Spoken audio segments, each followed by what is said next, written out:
छात्रों, आज हम संत कबीर के समाज सुधारक रूप की चर्चा करेंगे। इस प्रश्न को कई प्रकार से पूछा जाता रहा है कि संत कबीर समाज सुधारक पहले हैं अथवा कवि।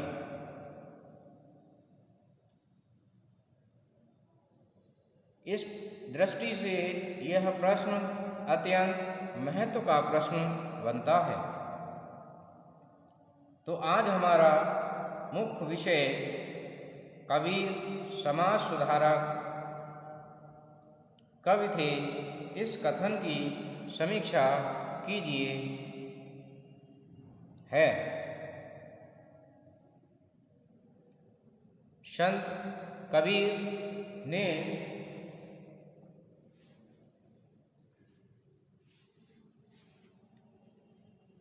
कविताओं को रचकर लोकप्रियता हासिल करने का कोई उद्देश्य नहीं था। उनका उद्देश्य जीवन में दिग्भ्रमित समाज को एक सही रास्ते पर लाना था। उनका उद्देश्य कविताएं करना कदापि नहीं था। उन्होंने कुमार्ग से सन्मार्ग की ओर समाज को लाने के लिए जो भी उपदेश दिए, जो भी प्रवचन किए,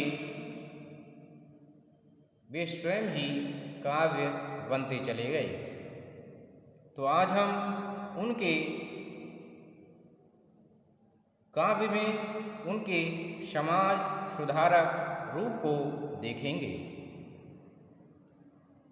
सबसे पहली विशेषता है जाति पाति का विरोध। संत कबीर जाति पाति, ऊंच नीच, भेदभाव आदि के विरोधी थे। वे सभी के लिए एक समान मानते थे। उनकी कविताओं में कई स्थानों पर इस विषय को उठाया गया है। वे कहते हैं कि एक ही बूंद एक मलमूत्र, एक चाम एक बूदा, एक जोत से सब जग उपजा, को वामन को सूदा। वे ये मानते थे कि एक ही प्रकाश से हम सभी उत्पन्न हुए हैं, तो इसमें कौन ब्राह्मण है और कौन शूद्र है, अर्थात हम सब एक ही हैं, मनुष्य हैं। वे समानता पर जोर देते हैं। दूसरी विशेषता है वह आडंबरों का विरोध।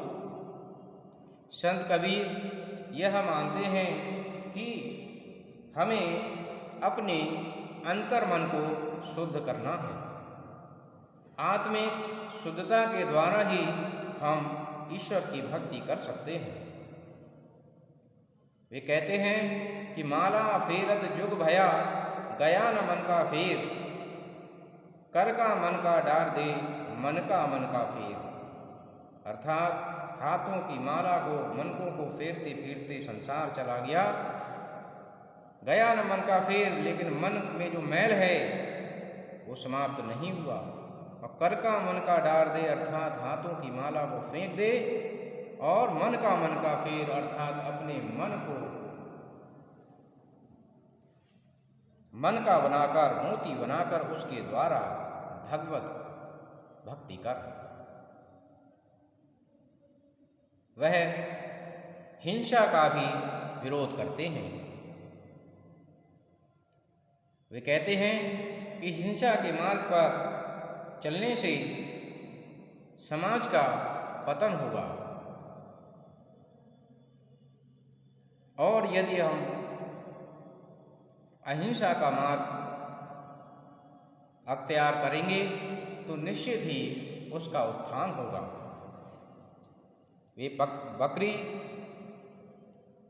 का उदाहरण देते हुए बताते हैं कि बकरी पाती खात है ताकि काड़ी खाल, जो नर बकरी खात हैं तिनको कौन हवाल।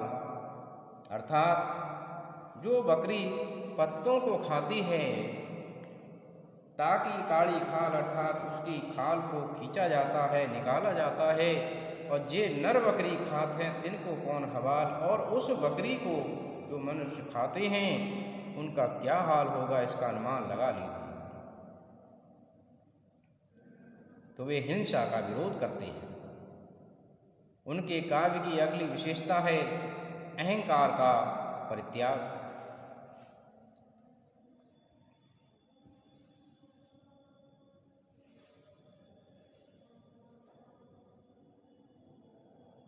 वे ये मानते हैं कि हमें किसी भी प्रकार से अहंकार नहीं करना चाहिए, घमंड नहीं करना चाहिए। चाहे शरीर का घमंड हो, चाहे शक्ति का घमंड हो, चाहे संपत्ति का घमंड हो, चाहे रूप का घमंड हो, हमें किसी भी प्रकार का घमंड नहीं करना चाहिए, क्योंकि ये सब चीज़ें स्थिर नहीं हैं, इनका अस्तित्व शाश्वत नहीं है। इसलिए वे एक टेसू फूल के माध्यम से इस बात को बताने का प्रयास करते हैं। वे कहते हैं कि कबीरा गर्व न कीजिए यह जीवन की आस, टेसू फूला दिवस 10 खाकर भया पलाश।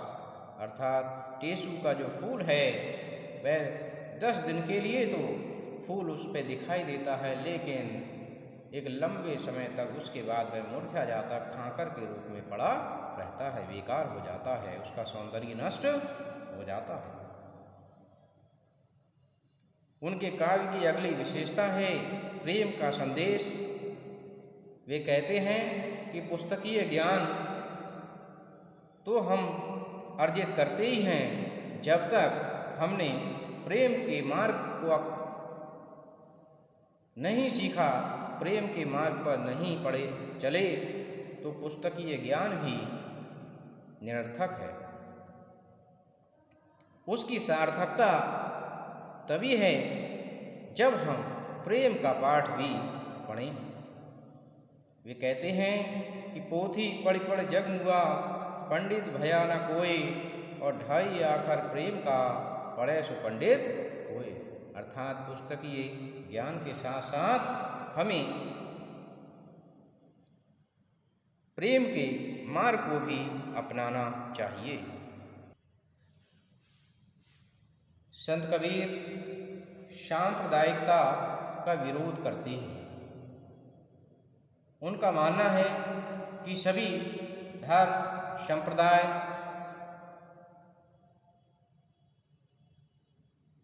आपस में मिलकर रहें, उनमें आपसी भाईचारा, प्रेम और बंधुत्व की भावना होनी चाहिए, ना कि अलगाव की स्थिति।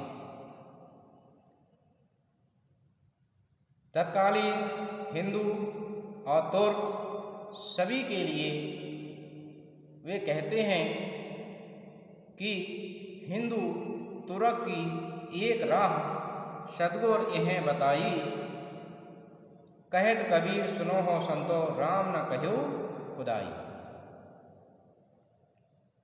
अर्थात हमें मिलजुल कर रहना चाहिए। अगली विशेषता है ब्रह्म की सर्वव्यापकता पर बल। उनका यह मानना है कि परम ब्रह्म सर्वव्यापी सर्वकालिक है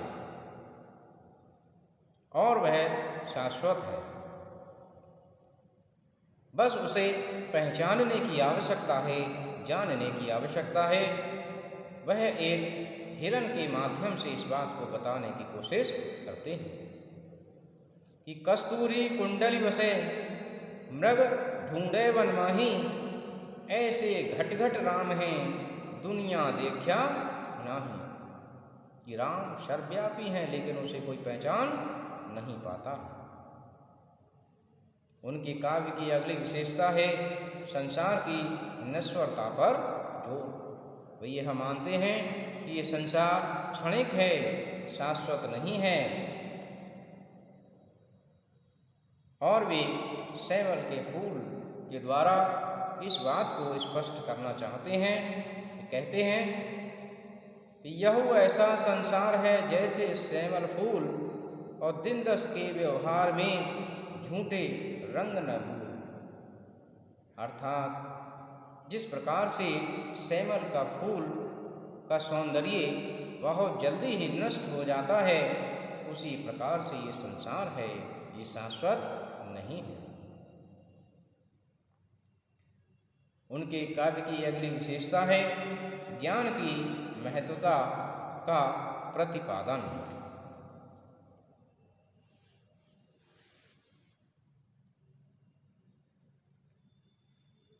उनका यह मानना है कि जिस व्यक्ति में ज्ञान हो उस व्यक्ति का सम्मान होना आवश्यक है, परंतु यदि कोई व्यक्ति ज्ञानी नहीं है और वह ज्ञानियों का वेश धारण कर लेता है तो उसका सम्मान होना कोई आवश्यक नहीं है।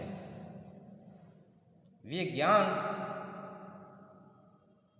से पूर्ण व्यक्ति के सम्मान की बात करते हैं। उन्होंने इस बात को कहा है कि कर बंदगी विवेक की भेष धरे सब कोए, वह बंदगी वह जान दे जहाँ शब्द विवेक न होए। अर्थात हमें उसकी बंदगी करनी चाहिए जो विवेकी हो, ज्ञानी हो, और जो अज्ञानी है उसकी बंदगी हमें नहीं करनी चाहिए। उनके काव्य की अगली विशेषता है माया की निंदा। उनके काव्य में माया की निंदा भी अनेकशा देखने को मिलती है। वे यह मानते हैं कि जीव परमात्मा का ही रूप होता है, लेकिन इस संसार में आकर माया के जाल में फंस जाता है और वह अपने उद्देश्य से भटक जाता है। इसलिए उस माया जाल से बचकर ही हम पुनः परमेश्वर के परम धाम में जा सकते हैं, अन्यथा आवागमन के चक्र में ही भटकते रहेंगे। उन्होंने कहा है माया मह ठगनी हम जानी और तिरगुन फांस लिए कर डोले बोले मधुर पानी। इसी प्रकार से उन्होंने सदसंगति पर भी जोर दिया है, उसका महत्व बताया है। ये कहते हैं कि कदली सीप भुजंग मुख एक स्वांत गुण तीन, और जैसी संगत बैठिए तैसोई फल तीन। कि केला, सीप और सर्प के मुख में स्वाति नक्षत्र में गिरने वाली बूंद अलग अलग रूप धारण करती है, तो जैसी संगति में वह गिरती है वैसा ही रूप धारण कर लेती है। तो इस प्रकार हम देखते हैं कि संत कबीर ने समाज को सुधारने के उद्देश्य से प्रवचन कहे हैं, उपदेश दिए हैं। तो इस प्रकार से यह स्पष्ट होता है कि संत कबीर एक समाज सुधारक कवि हैं। तो मैं समझता हूँ छात्रों कि आज आपको यह विषय भली भांति समझ में आ गया होगा। धन्यवाद।